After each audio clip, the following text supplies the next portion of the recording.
Salve galera! Estamos aí começando mais um CooperaCast. Hoje com os fatos relacionados a 1º de maio a 7 de maio de 2019. Esse é um podcast da Cooperativa do Saber, muito mais que cursinho. E anunciando as provas de bolsa para as turmas de maio. Vai lá no site e se inscreve. Preços imperdíveis. E nessa prova de bolsa do próximo sábado, 100% de bolsa para o melhor colocado. Se liga aí, o Thales está louco. Todo mundo louco, oba, tá todo mundo louco, oba, tá todo mundo louco, oba, tá todo mundo louco, oba, todo mundo louco, oba, tá todo mundo louco. A apresentação desse podcast é de André Benson, que sou eu, e os comentários do professor Sumaré de Geografia e do professor Rafa de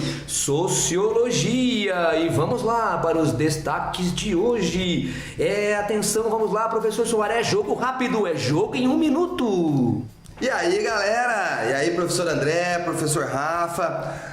O destaque de hoje, da semana, é de hoje, 7 de maio. O vulcão Sinabung, que fica na ilha de Sumatra, na Indonésia, entrou em erupção. Não entrava em erupção desde 2016. É um vulcão que está ativo desde 2010, tinha ficado 400 anos em atividade, voltou à atividade em 2010, porém a última erupção foi só em 2016. Essa erupção já foram noticiado que pode afetar sim o tráfego aéreo, mas por enquanto nenhuma notícia de grandes calamidades com a população local. Na erupção de 2014 chegamos a ter algumas fatalidades.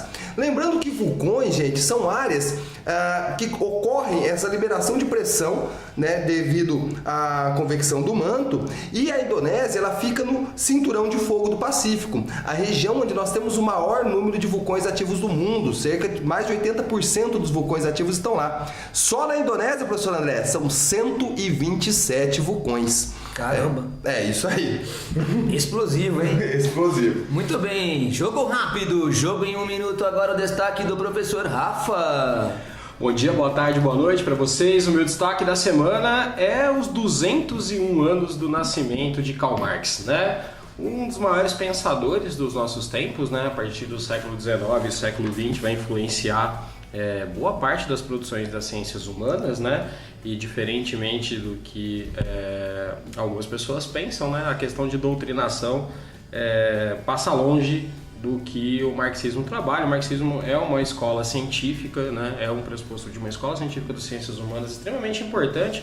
Nada mais interessante de lembrar o nascimento de Karl Marx, como grandes outros autores, como Marx, como Durkheim, como Weber, como Bourdieu, como Foucault, enfim, que vão influenciar todas as ciências humanas dos séculos 19 e 20. Muito bem, valeu professor Rafa com seu destaque inicial. E agora vamos partir para os destaques da semana, para começarmos os nossos debates aqui no CooperaCast. E eu, logicamente, como toda semana, estou abrindo o meu baú da história. E abrindo o meu baú da história, eu estou vendo aqui várias coisas interessantes, principalmente coisas que estão ligadas à França. A França.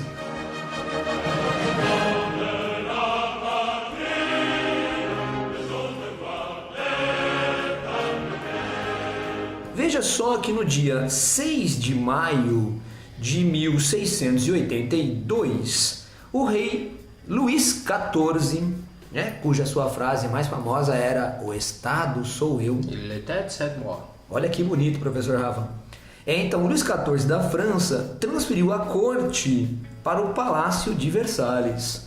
Dizem que ele então aprisionou a nobreza, e ao aprisionar a nobreza na sua gaiola de ouro, que era o Palácio de Versalhes, ele consegue então controlar a nobreza e chegar ao auge do absolutismo. Já no dia 5 de maio de 1789, veja só que interessante, 5 de maio de 1789, eu estava falando no destaque anterior, sobre Luís XIV, auge do absolutismo. Agora, em 1789, os Estados Gerais reúnem-se pela primeira vez na França desde 1614. É como se fosse a reunião do parlamento, vamos dizer assim, lá na França. O parlamento não se reunia, portanto, há 175 anos. Ou seja, no governo Luís XIV, ele não convocou nenhuma vez os Estados Gerais. E pela primeira vez aí já era Luís XVI, né? Não precisava convocar, já que o Estado era ele, né? Perfeito, né? É o auge do absolutismo. Portanto, estamos concluindo aqui que estamos tendo uma crise do absolutismo. E lembrando que os Estados Gerais eram partícipes, o Estado Geral era a nobreza, né? E era a nobreza que estava com ele em Versalhes batendo palma para ele fazendo cagão, para ele fazer cocô, né? Pois é. Então, aí que esses Estados Gerais foram convocados em 1789 e foi a confusão política que se deu nessa reunião que vai acabar gerando a revolta do terceiro estado, né? Especialmente da burguesia, e aí a partir disso eles se colocam em Assembleia Nacional Constituinte e esse processo vai evoluir para o 14 de julho e para a Revolução Francesa em 1789. Um espaço de 100 anos, né, professor? De 1682 a 1789, em 100 anos, praticamente. Tivemos o auge do auge e a queda do absolutismo na França. Olha, em 4 de maio de 1814, teremos o imperador Napoleão, né? O Napoleão I da França. Ele que havia sido derrotado, né? Já pelas suas forças contrárias a ele, né? Acabou sendo exilado na ilha de Elba. Né? Começa o seu exílio por lá, né? Em 4 de maio de 1814. E em 5 de maio de 1821, Napoleão Bonaparte morreu no exílio já numa outra ilha, que é na ilha de Santa Helena. Porque entre um exílio e outro, ele teve a volta e o governo dos 100 dias e ele perdeu a Batalha de Waterloo. Então ele acaba morrendo lá em 1821, no exílio em Santa Helena, no Atlântico Sul. 3 coisas, né, professor? Olha, como que a gente sai, né? Você vestibulando que está aí se preparando. A gente sai do absolutismo, né? A gente chega na Revolução Francesa, a queda do antigo regime. Finalmente a gente pode falar de uma queda do antigo regime, porque aqui que a monarquia e a nobreza vão perder relativamente seu poder. E o chamado herdeiro, com algumas aspas, da Revolução Francesa, que é o Napoleão, tem sua ascensão e seu auge, né, professor? Perfeito. E em 1821 a gente está em outro momento na Europa, né? Que é o momento da chamada restauração, né? A partir do Congresso de Viena, né, de 1815, começa a tentativa de restaurar o antigo regime e tal. Uma tentativa que não vai rolar, né, que não vai dar certo. Aí continuando, olhando o baú da história, né, nós temos dia 6 de maio de 1889, já mais recente, né? 6 de maio de 1889. Olha como é um professor de história, cara. Ele fala que 1889 já é mais recente. Tá, beleza, segue o jogo. Valeu! A Torre Eiffel é oficialmente aberta ao público durante a Exposição Universal em Paris. A Torre Eiffel que torna-se então um cartão postal de Paris a partir de lá. Estava até brincando com o professor Sumaré antes do programa, dizendo que para algumas pessoas a Torre Eiffel sempre esteve, né, em Paris, né? Parece que, né? E é uma coisa então relativamente recente no panorama. A Torre Eiffel talvez seja, eu não vi dados mais recentes aí, mas talvez seja o marco, né, de alguma cidade mais visitado do mundo. Né? Entre todos os símbolos mundiais, a Torre Eiffel talvez seja o mais visitado no mundo. Tem um detalhe importante dela, porque a Torre Eiffel vai ser a construção humana mais alta do mundo da sua época, porque durante milênios foi as pirâmides de Gizé, no Egito. E a Torre Eiffel vai ser a construção humana mais alta e traz uma noção de modernidade que no final do 19 trazia, né? A França tinha passado, né, depois da Segunda República e da ascensão de Napoleão III por grandes guerras, né? Ela vai influir na Guerra de Unificação Alemã, influir na Guerra de Unificação Italiana, mas vai ser derrotada na Guerra Franco-Prussiana pelo Bismarck, Tratado de Versalhes, né, que vai instituir o Segundo Império Alemão. E extremamente interessante essa noção de modernidade que os franceses vão tentar construir depois de todos esses processos. A Torre Eiffel é um marco importante, tanto é que o professor Beneu, durante a Exposição Universal em Paris. Essa construção de moderno é uma questão bem interessante, né? Tem que você pensar nesses grandes marcos, esses grandes símbolos de cidade. Quando a gente tira a Torre Eiffel da jogada e começa a pensar em outros símbolos, normalmente são símbolos muito mais artísticos, podemos dizer. Então você pensa em Estátua da Liberdade, né? A Torre Eiffel é, em última instância, um monte de ferro grudado, né? Ele é um conjunto de ferro grudado. Então é simbólico essa ideia de moderno, né? Essa ideia aí de final do século XIX, né? Essa ideia de alteração, de transformação de uma lógica do que é belo, do que é importante, do que é válido, né? Falar de belo nesse período também tem uma coisa da Belle Époque também tá mais ou menos por aí, né? Perfeito, né? Você marca, é um marco, né? A Torre Eiffel pode ser um marco de um período que a França vivia entre a Guerra Franco-Prussiana, lá em 1870, até o início da Primeira Guerra Mundial, 1914, nesses 40 anos aproximadamente. As pessoas chamam genericamente de Belle Époque, né? A Bela Época. Muito bem, gente, mas no 2 de maio de 1968 tem também outro fato assim super marcante na França, não é? Que é o início das manifestações estudantis de maio de 1968. Maio de 1968. Cara, você sabe que quando rolou os 50 anos, né, do maio de 1968, quando rolou os 40 anos, 2008, o IFISH, né, na Unicamp, Instituto de Filosofia e Ciências Humanas, resolveu fazer, né, um grande evento no começo do ano, né, para marcar esses 40 anos e tal. E aí é tipo conversa de bar que eu vou contar agora, mas é bem interessante assim para o negócio. E aí convidaram para fazer a palestra inicial, a palestra de abertura, era uma semana de eventos, né, convidaram o professor Sérgio Silva. O professor Sérgio Silva, né, que eu tive o prazer de ter como orientador durante um período, né, o professor Sérgio Silva, ele estudava na França em 68, ele era aluno na França em 68. E, então ele viveu esse negócio aí. E é muito louco, né, que quando está começando a acalmar as coisas na França, é quando está começando a esquentar as coisas do outro lado da cortina de ferro.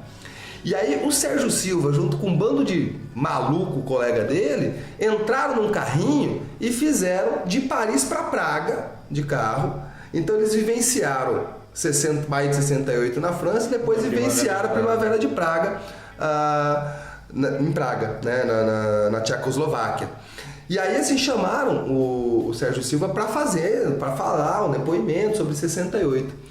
E aí ele subiu no palco, subiu lá no palanque, na tribuna ali, pegou o microfone, olhou para aquela galera, aquela muvuca de gente nos dois auditórios do IFISH, lotadaço lá para falar disso. Ele olha para todo mundo e fala: maio de 68 não existiu, vira as costas e vai embora. Meu, isso foi muito da hora, porque aí vem a discussão, por que ele vai falar isso, né? Porque o maio de 68, ele é um grande marco, ele é um grande marco, mas é um grande marco que podemos dizer que as narrativas desse maio de 68, elas são bastante confusas, elas são bastante... É muito estranho se você acompanha tudo isso e quais são as consequências de tudo isso do maio de 68. Então você tem a questão dos estudantes, aí você tem a questão trabalhista e você tem uma mudança de jogada, né, Cara, eu não consigo pronunciar o nome do presidente da França, de Gaulle, Charles de Gaulle.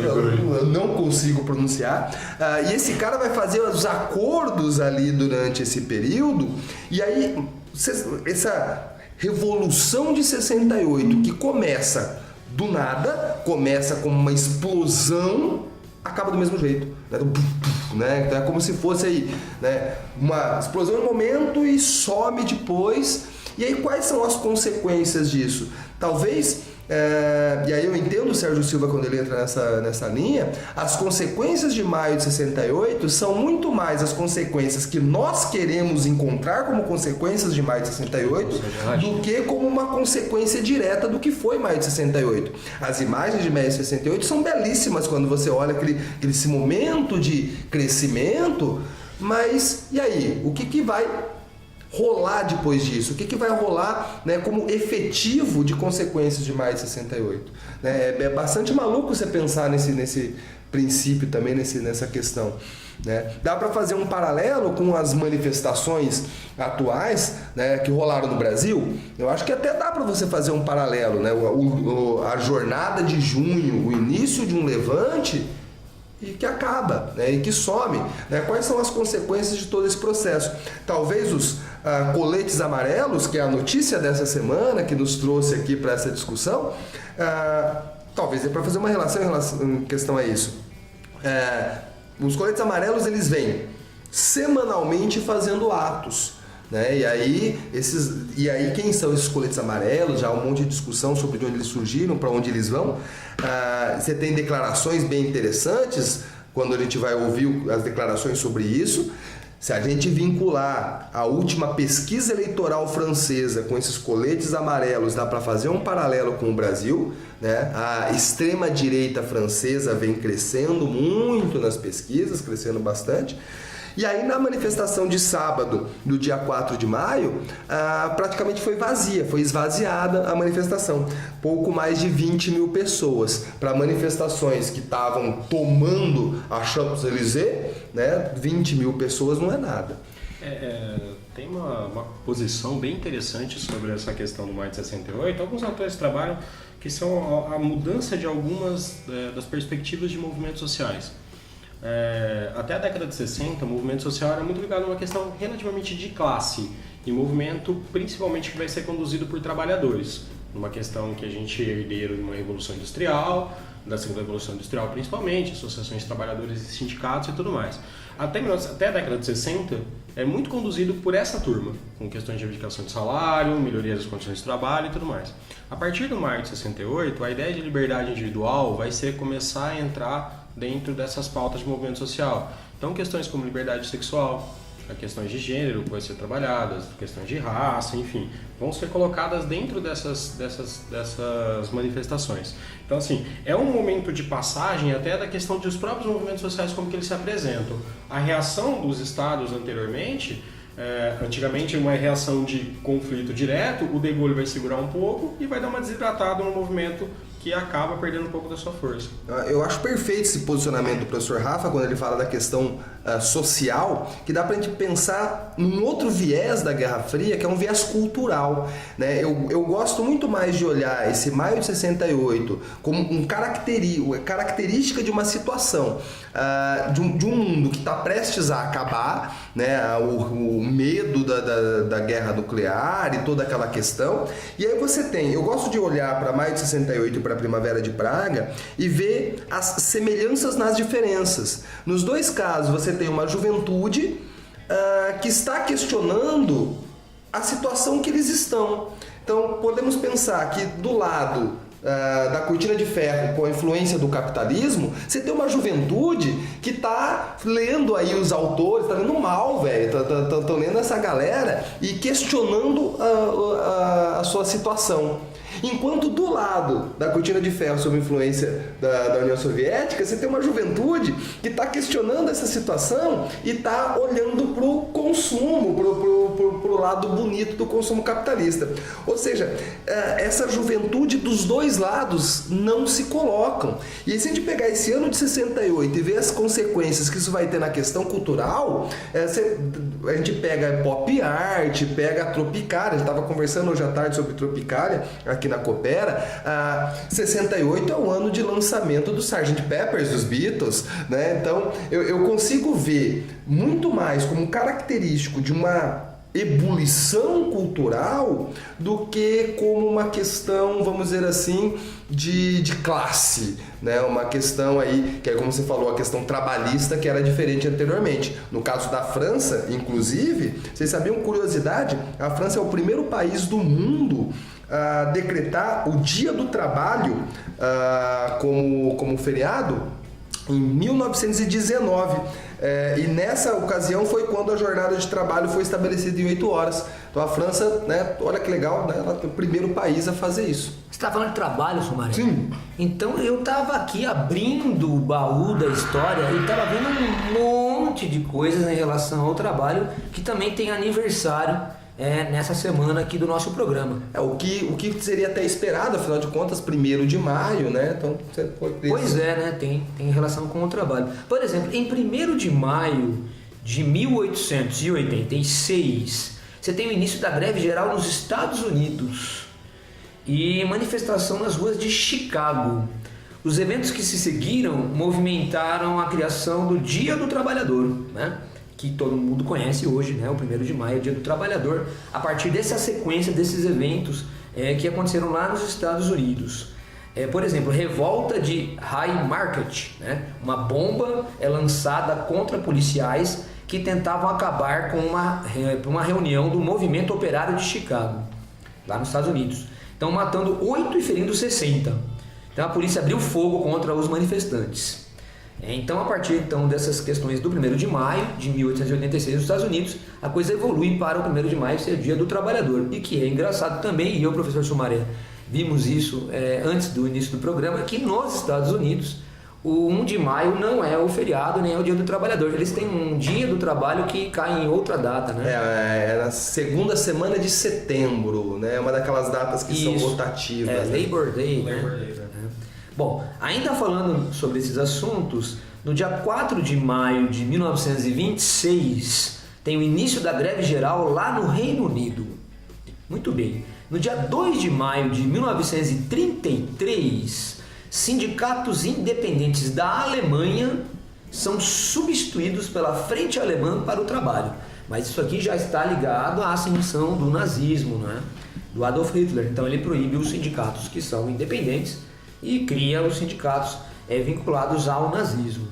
Se você pensar agora numa situação mais no Brasil e pensar no 1º de maio aqui no Brasil, temos 1º de maio de 1940, na época do Estado Novo de Getúlio Vargas. Então Getúlio Vargas vai criar o salário mínimo, 1º de maio de 1940. E aí todo 1º de maio o Getúlio fazia para anunciar aumentos do salário mínimo ou algum ganho para a classe trabalhadora. Ele sempre começava os discursos, né, no rádio com trabalhadores do Brasil. Bota no mesmo lugar, bota o retrato do velho outra vez. Bota no mesmo lugar, o sorriso do velhinho faz a gente trabalhar. O sorriso do... Trabalhadores do Brasil. Dia 1º de maio de 1943, o corolário desse processo, né? Ele sanciona, né? Getúlio Vargas sanciona a consolidação das leis do trabalho, mais conhecidas como CLT. Tudo isso para concluir que nessa semana, estamos lendo aqui no dia 7 de maio de 2019, que indicadores de mercado de trabalho apresentam piora em abril. Os 2 indicadores de mercado de trabalho da Fundação Getúlio Vargas apresentaram a piora na passagem de março para abril desse ano. Na verdade, o indicador antecedente de emprego... que são 2 indicadores, né? O indicador antecedente de emprego e o indicador coincidente de desemprego. E todos os indicadores pioraram, né? Pioraram. E aí, professor Sumaré? Então, falar desses indicadores, são indicadores que são medidos mensalmente pela FGV, né? Então, esses 2 indicadores eles têm diferentes análises, né? Um indicador quanto maior melhor, o outro quanto menor melhor, porque um está falando de emprego, outro está falando de desemprego. São os piores valores desde outubro do ano passado. Outubro do ano passado teve um valor baixo. É normal, aí coisas que são normais quando a gente fala de questão de emprego. O final de ano é um período normal de aumento, né, de emprego, porque você tem as festas, ali você tem toda essa questão. Mas quando a gente compara aí os meses de abril, é um indicador ruim, né? Ele não só piorou em relação ao mês de março, como piorou em relação ao mês de abril do ano passado. E aí que é interessante a gente observar esses dados, né? Então podemos dizer que estão diminuindo as vagas de trabalho no Brasil. O mundo do trabalho passa por um processo, principalmente não só no Brasil, mas em todo o mundo, com a própria transformação de como está a produção do sistema capitalista de hoje em dia. O que gera valor no sistema capitalista hoje em dia está aquém também da ideia do mundo do trabalho industrial. Então a gente tem mudanças significativas. Mas o que chama a atenção desses 2 dados não é só a questão do desemprego. Tem uma questão que a gente chama dos índices que vão ser divulgados pela GV, é o subemprego, a subutilização de parte da classe. A gente está em 13,4% de desemprego no Brasil, só que o índice de subemprego chega a mais de 25%. Notícia também dessa semana que quase 3 milhões de pessoas hoje estão trabalhando com serviços de entrega, como iFood, como Rappi, como, enfim, alguns desses serviços que a gente está falando. E isso mostra uma ideia de precarização do trabalho. Em que sentido? Aí a gente pode perguntar, poxa, mas 3 milhões de pessoas estão empregadas. Quais são as condições do que são esse emprego? Esse emprego é um emprego complicado, é um emprego que diminui a renda do trabalhador. Então, assim, o que acaba trazendo um pouco dessa questão? A mudança do sistema de como a gente encara o trabalho deixou de ser aquela questão do mundo industrial, que você tem a relação empresa-trabalhador. Hoje vem com o neoliberalismo e a criação de novos sujeitos a ideia de empresa-empresa. O trabalhador já não é visto como um sujeito hipossuficiente, né? O cara que precisa de uma determinada proteção do Estado. E algo que a gente vê aqui até na própria construção do baú da história do professor André. Porque olha só, quando a gente fala em sindicatos independentes na Alemanha, substituídos pela Frente Alemã do Trabalho, é uma tutela do Estado dentro dessa classe trabalhadora, algo que o próprio Getúlio Vargas também vai fazer. Durante muito tempo o sindicalismo foi tutelado pelo Vargas. E aí vem aquela pergunta clássica do professor André. O Vargas, professor, é fascista?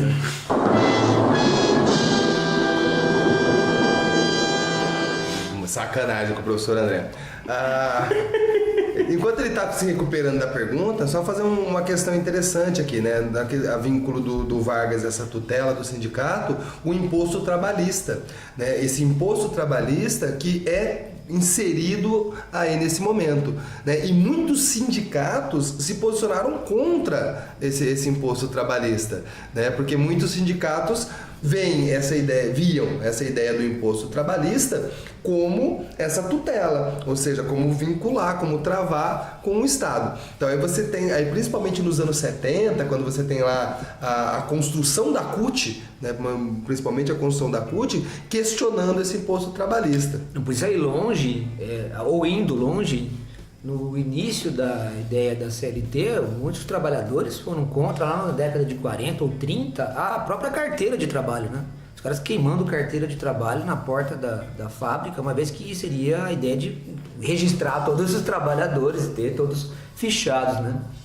Não, é muito louco nessa questão de mudança do mundo do trabalho. Se a gente for comparar outros indicadores, um setor aumentou as vagas, né?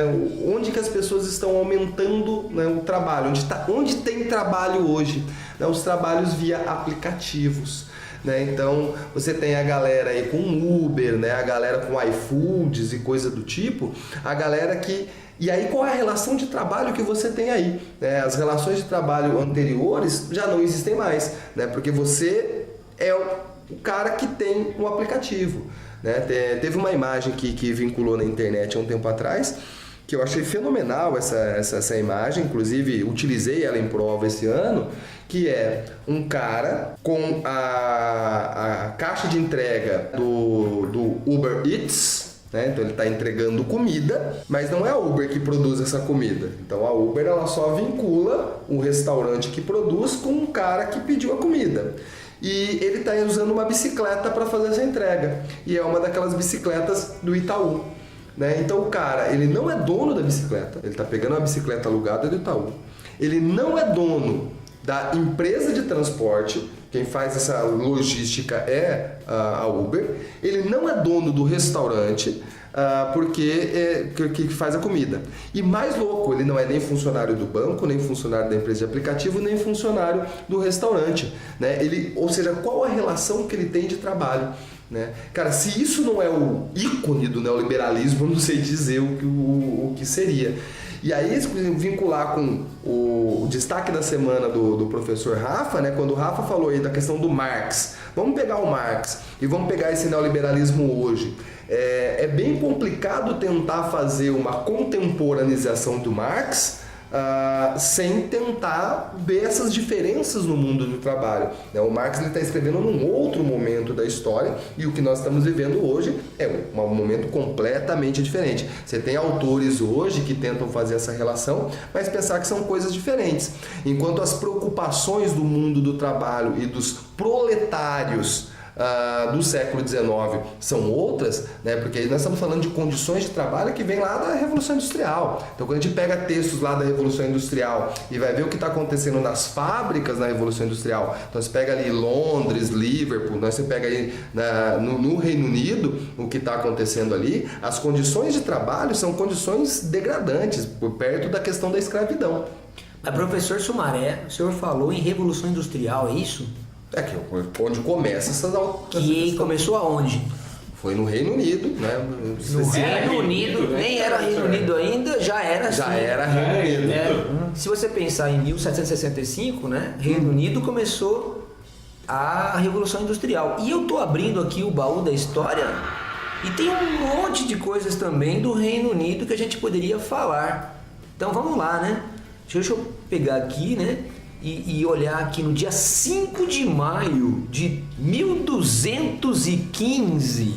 Veja só, 5 de maio de 1215, os barões rebeldes renunciam à sua lealdade ao rei João, o famoso João Sem Terra, da Inglaterra. Comunista.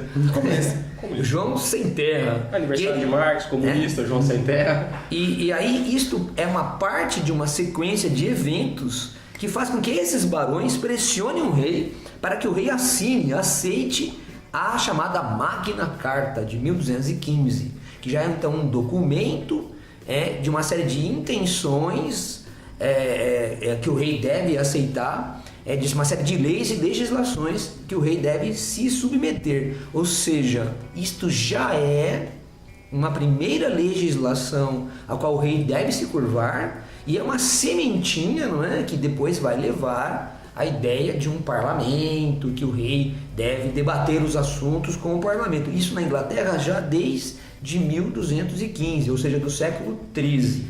E a verdade é que o rei João Sem Terra, se você for ver, não cumpriu a Magna Carta, e depois ele passou o poder para o seu filho, que é o Henrique III, que também não cumpriu a Magna Carta. E os barões ficaram mais bravos ainda. E aí fizeram uma outra guerra contra o rei. Aí, no caso, o filho do João Sem Terra, Henrique III, e isso levou a que obrigassem o rei Henrique III, em 1258, a assinar um outro documento dizendo que ele ia se submeter, chamado Estatutos de Oxford. E você quer saber uma coisa? O Henrique III não cumpriu os Estatutos de Oxford. Aí apareceu um barão muito nervoso, chamado Simão Montfort, que prendeu o rei e fez a reunião do grande parlamento. Simão Montfort é o nome de baterista de banda punk chamada Barões Rebeldes, né, velho? Ou ele pode ser um caminhoneiro, cara. Então, a primeira reunião foi em 1265 do grande parlamento. Caminhoneiro também. A questão de absolutismo na Inglaterra é muito difícil de se debater, né, professor? Mas vamos entrar então aqui nesse assunto de se estar falando de absolutismo, sim, né? Sim. Que em 6 de maio de 1659, você tem a restauração inglesa, né? Uma facção do exército remove Richard Cromwell do cargo de Lord Protector e reinstala o parlamento. É bom deixar claro para todo mundo que o rei da Inglaterra havia sido retirado, né? Retirado, você está sendo gente boa, né? Estou sendo gente boa com o rei Carlos I, né? Que acabou sendo executado, né? E aí proclama-se uma república na Inglaterra, né? Ainda era a Inglaterra no século XVII. E essa república foi comandada com mãos de ferro pelo Oliver Cromwell, né? Na década de 1650. Aí o Oliver Cromwell morreu em 1658 e colocaram o cargo que o Oliver Cromwell tinha era de Lord Protector, nessa república inglesa. E aí colocaram o filho dele, o Richard Cromwell, como sendo o novo Lord Protector. Só que o Richard Cromwell, inesperadamente, acaba renunciando ao cargo, né? E aí ele é retirado da cena inglesa e os caras fazem a restauração. Será que o Richard Cromwell tinha um Twitter do Oliver Cromwell, professor? Não sei se ele usava o Twitter do pai dele. Então, o parlamento inglês ele reinstala a monarquia em 1660, trazendo de volta lá os Stuarts. Bom, em 4 de maio de 1675, então os reis Stuarts estão de volta, né? E Carlos II, não é o rei da Inglaterra, ele ordena a construção do Observatório Real de Greenwich. A gente falou de Torre Eiffel como um grande símbolo da França, Greenwich é um grande símbolo do Reino Unido, né? Então são aqueles dois locais que você vai visitar, né? Se você for para Paris, você vai para a Torre Eiffel. Se você for para Londres, você vai no Observatório Real de Greenwich. Bom, em 1º de maio de 1328, término das guerras de independência da Escócia. Pelo Tratado de Edimburgo-Northampton, o Reino da Inglaterra reconhece o Reino da Escócia como um Estado independente. Mas em 1º de maio de 1707, parece que não vai ser mais tão independente assim, porque entra em vigor o Tratado de União, unindo o Reino da Inglaterra ao da Escócia, para formar o Reino da Grã-Bretanha. Então, a partir de 1707, temos o nosso Reino Unido, né? O Reino da Grã-Bretanha. E 3 de maio de 1921, a partição da Irlanda. O ato do governo da Irlanda de 1920 é aprovado, dividindo a Irlanda em Irlanda do Norte, que essa faz parte do Reino Unido, né? Isso. E a Irlanda do Sul, e seria uma república até separada. Muito bem. Aí, lendo essa semana na imprensa, dia 7 de maio de 2019, o Reino Unido participará das eleições europeias, ignorando as negociações do Brexit. Professor Sumaré, como que você me explica isso? Eu vou explicar como, é puta zona esse negócio, velho. Puta zona. Adiaram de novo a saída, Agora é 31 de outubro a nova data, professor André. Cara, Dia das bruxas mesmo, né? Quando tem esse negócio de relacionamento assim, mas eu vou terminar com você, mas não termina nunca. Não sei não, hein? Então, o prazo agora é dia 31 de outubro, né? Foi de novo adiado. Então já falamos aqui em acho que 2 ou 3 Cooperacasts essa questão do Brexit. E aí sempre que alunos também me perguntam em sala de aula, e aí, o que vai ser? Eu falo, mano, tá uma zona, né? Porque esse plebiscito ele foi feito de uma forma equivocada e não se leva a ferro e fogo uma decisão que é muito próximo ao resultado e sem pensar nessas consequências. Eu gosto de usar como exemplo, quando fala de separações, o caso do Canadá, né? O Canadá ele vem fazendo consistentemente plebiscitos sobre a questão de Quebec. E esses plebiscitos, em todos os últimos plebiscitos que deu, a diferença é muito próxima. O último plebiscito, a diferença de votos foi 0,4%. E já teve resultados ou para separação ou para manutenção de Quebec. Qual que é a resolução que o Estado sempre faz quando vem esse resultado? Independente do sim ou do não, fala, tá muito próximo. Se a gente for levar o resultado desse plebiscito como consequência, não importa qual seja a decisão, vai ser ruim. Então vamos pensar de novo, vamos dar um tempo, vamos fazer um novo plebiscito. O caso do Reino Unido foi esse. Os caras eles jogaram esse plebiscito e aí foi feito no furor, no nervosismo, no calor do momento. Utilizaram 2 argumentos, que são 2 argumentos ruins, né, na relação da saída do Reino Unido. Um dos argumentos é a questão da crise migratória na Europa. O Reino Unido está muito longe da zona de entrada, ele está muito longe dos países que têm essa crise migratória. E usaram a questão da crise grega e afetar o Reino Unido. O Reino Unido não usa o euro. Então o Reino Unido nem usa o euro, nem o Reino Unido tem um acesso direto com a questão migratória, apesar de ser signatário em partes do Tratado de Schengen. E aí, palavra dificílima de pronunciar. E aí o que vai acontecer? Esses argumentos são argumentos ruins. E aí quando começa a colocar em prática essa saída do Reino Unido, a galera percebe que é muito mais problema, né? Não é tão simples fazer isso.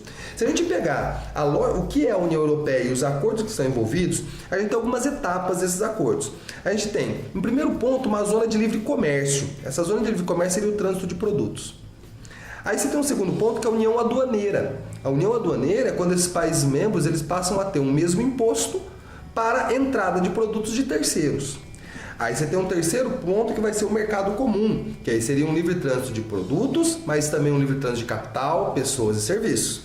Aí você vai para o próximo passo, que seria uma mesma moeda, e aí você chega no último passo, seria o último estágio de uma integração, onde você vai ter um parlamento comum, instituições comuns, como Tribunal de Contas e Justiça. A União Europeia, teoricamente, está no último estágio, mas perceba que o Reino Unido, apesar de ter membros no Parlamento Europeu, não usa a mesma moeda e não tem de uma forma tão efetiva essa ideia do livre trânsito de serviços e de pessoas. E aí qual que é o grande ponto, né? O calcanhar de Aquiles na saída do Reino Unido? E a fronteira da Irlanda? Né? A ilha da Irlanda, que é uma outra, eles têm a ilha da Grã-Bretanha, então como o professor André falou do baú da história aqui, Escócia, País de Gales e Inglaterra formam a ilha da Grã-Bretanha, e a outra ilha, a ilha da Irlanda, que tem a Irlanda do Norte e a Irlanda do Sul, né? Ou Irlanda, pura e simplesmente. E a fronteira dessa Irlanda? Né? Como que fica essa fronteira dessa Irlanda com a saída do Reino Unido da União Europeia? Então é um monte de detalhezinhos que ninguém pensou, né? Foi feito no calor do momento. 23 de maio é a eleição do parlamento, né? E o Reino Unido já disse que vai participar. Professor Rafa? Não, tangendo todas as três temas de hoje, é uma coisa que ficou me intrigando agora durante a gravação, que eu queria devolver para você, professor André. Porque, vamos lá, maio de 68 a gente tem uma reação conservadora muito forte do De Gaulle.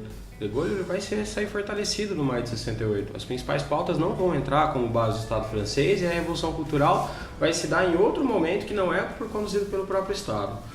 Se a gente pensar no Vargas, na ideia da construção de uns sindicatos ligados ao governo, vem muito da produção de autores conservadores, como Oliveira Viana. Vai trabalhar a ideia do insolidarismo, que nós precisamos no Estado, que para fazer a condição nossa para sair do patriarcalismo, para chegar numa ideia de um Estado moderno.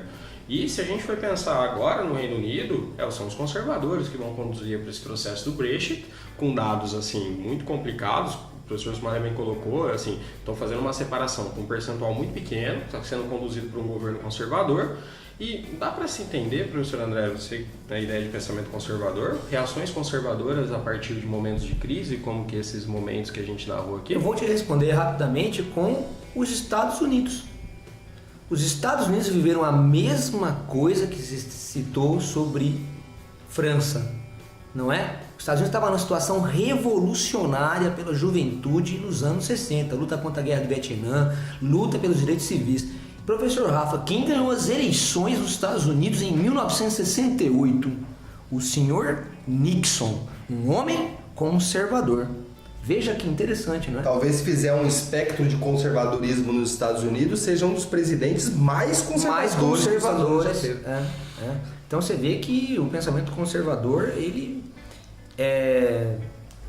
tá assim, em todo momento presente nesse mundo contemporâneo. Toda vez que você tem um movimento que é mais de juventude, mais de base cultural, você tem uma reação conservadora. É só lembrar que a Jornada de Junho no Brasil, que já foi citada aqui em 2013, começou como um movimento de passe livre, principalmente por estudantes.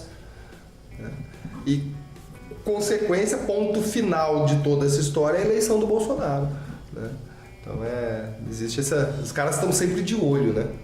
Não, eu fico muito intrigado com essa noção de pensamento conservador, porque tem o Nixon, mais à frente a gente vai ter o Reagan, Bush pai, talvez. É que com menos o Reagan teve a crise de 73 do petróleo, umas questões econômicas envolvidas. No caso do Nixon não tinha isso. Né? E a crise da moeda de 71, né? O fim do padrão dólar que o Nixon faz, né? Exato. Então ainda tem essa questão, né? Que é do Reagan veio depois até.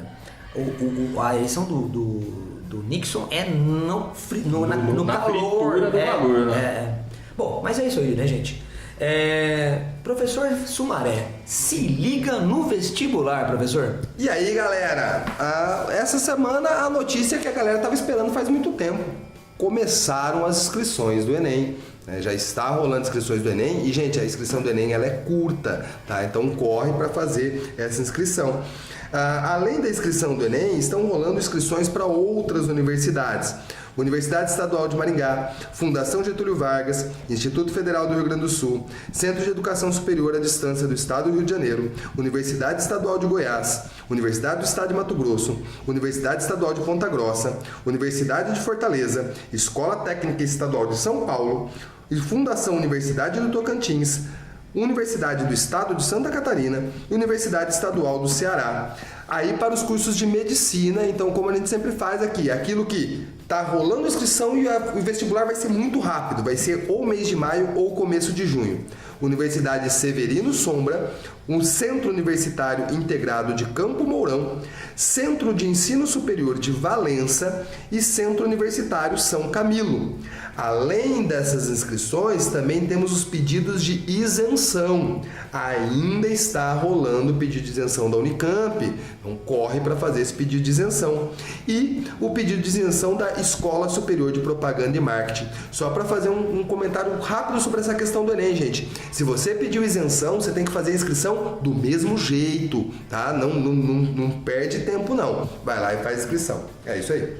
Muito bem, agora vamos com a nossa interação com o nosso ouvinte. E o nosso ouvinte Ricardo, ele fez essa pergunta lá no canal História Como Der. Ele perguntou para o professor Sumaré como que está a situação da Grécia nesses últimos momentos mais contemporâneos. Cara, a Grécia, ela vai ser um dos países mais afetados pela crise, né? Que é a crise que começa nos Estados Unidos em 2008. Eu imagino que seja nesse caminho, né, que o Ricardo esteja perguntando. Antes de mais nada, valeu, Ricardo, por mandar a pergunta. A Grécia, ela entra numa crise violenta em 2010 e essa crise é uma crise que vai ser uma crise econômica. E qual que é o principal ponto dessa crise econômica na Grécia? A Grécia, como um estado de bem-estar social, ela passa a começar a manter essas assistências sociais para a população grega, enquanto está reduzindo muito a entrada de capital, né? Porque a crise de 2008 vai afetar vários lugares e uma das coisas que a gente corta quando a gente está em crise, quando a gente está sem grana, é turismo. E a principal fonte de receita da Grécia é turismo. Começa a entrar menos grana na Grécia e a Grécia continua mantendo.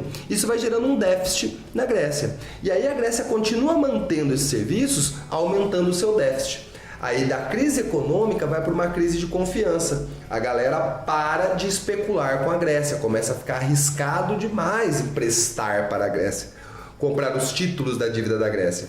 Aí o que a Grécia tem que fazer? Se ela não consegue mais pegar nesses títulos de dívida, ela vai ter que apelar para as instituições financeiras. E aí ela vai para o Banco Central Europeu, já que ela é membro da União Europeia. E aí vai entrar essa grana do Banco Central Europeu. A primeira entrada foi ok. A partir da segunda entrada, ela vai ter que fazer alterações dentro da Grécia. E essas alterações são as políticas de austeridade, que foi o que a gente comentou num episódio lá atrás.